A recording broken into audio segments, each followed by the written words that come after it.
Not long ago, I stayed at a small, secluded Ryokan, a traditional Japanese inn.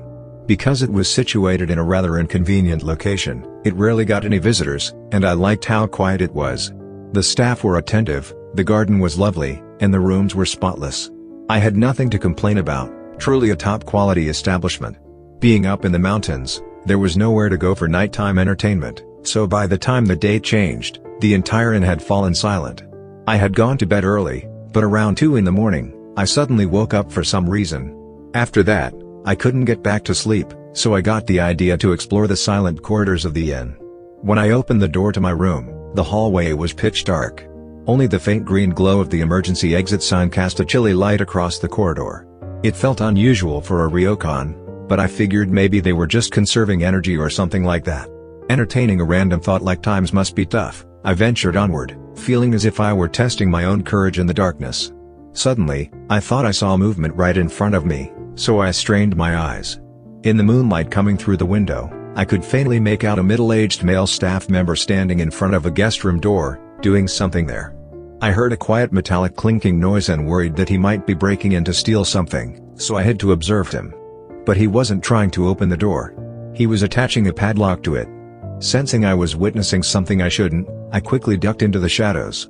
When he was done securing the lock, the man started walking my way. Beyond him was my room. He was planning to lock me in, that's what flashed through my mind. My whole body went rigid. I had no idea what this was about, but it felt dangerous. I couldn't let him spot me, no matter what. Holding my breath as hard as I could, I stayed perfectly still, but as he passed by where I was hiding, he spotted me without hesitation. He glanced at his watch in a fluster and said, "Well, no helping it now. Come with me." He yanked me up by the arm and tried to drag me off somewhere. I couldn't even attempt to run. Several more staff members quickly arrived and surrounded me. One of them pointed something at me that looked like a ridiculously large lighter and said, "If you want to stay safe, keep your voice down. Don't make a sound." I had no choice but to go quietly with them. They marched me into a banquet hall. Inside the dark ryokan, where all the lights were off, that one room was lit up brightly, every light turned on. There were numerous adults who appeared to be either staff from the inn or local townspeople, and the tables were covered with dishes of local cuisine, all laid out and ready to start a feast at any moment. They plopped me down at a random seat, and a woman who looked to be in her 40s came up to me and said things like, "You've had some bad luck, huh? Don't worry, keep calm and everything'll be fine. Hang in there," as if trying to cheer me up. Before long, a stern-faced older man sat down next to me and spoke in a forceful tone.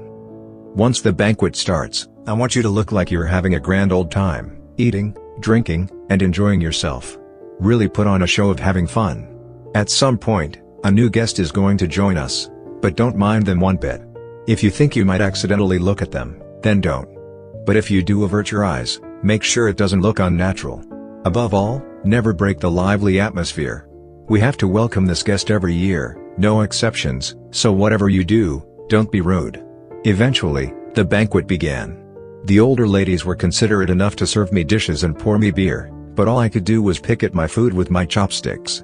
On the surface, everyone acted cheerful, but it was obvious they were all afraid of something.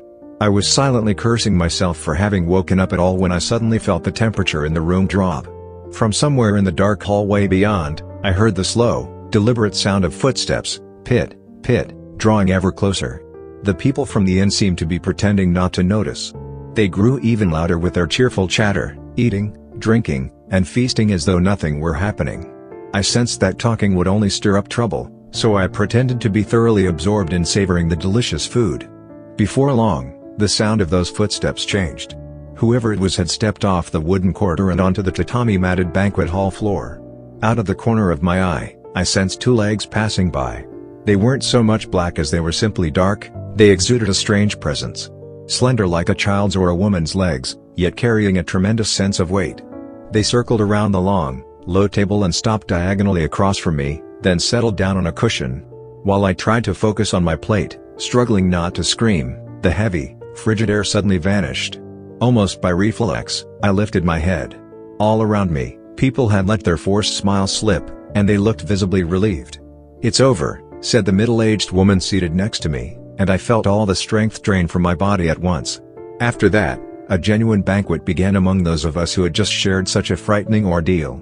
All of a sudden, the dishes I couldn't taste before were delicious, and I drank with everyone, sharing a strange sense of solidarity with the entire group. It looked like they had gone around collecting all the padlocks from the guest room doors, so I doubt any of the other guests ever realized they'd been locked in. By the time I noticed, dawn was already breaking, so I returned to my room and went back to sleep. When I finally woke up, the sun was already high in the sky, and the Ryokan had reverted to its ordinary, everyday appearance. I checked out a little later than planned, and everyone from the inn came out to see me off, saying things like, "You're one of us now, so come back anytime." They all looked sad to see me go, and I felt the same way. They had become my friends by then. I could sense that we had forged a powerful bond through that incident. Still, despite that, I'll probably never return to that Ryokan again.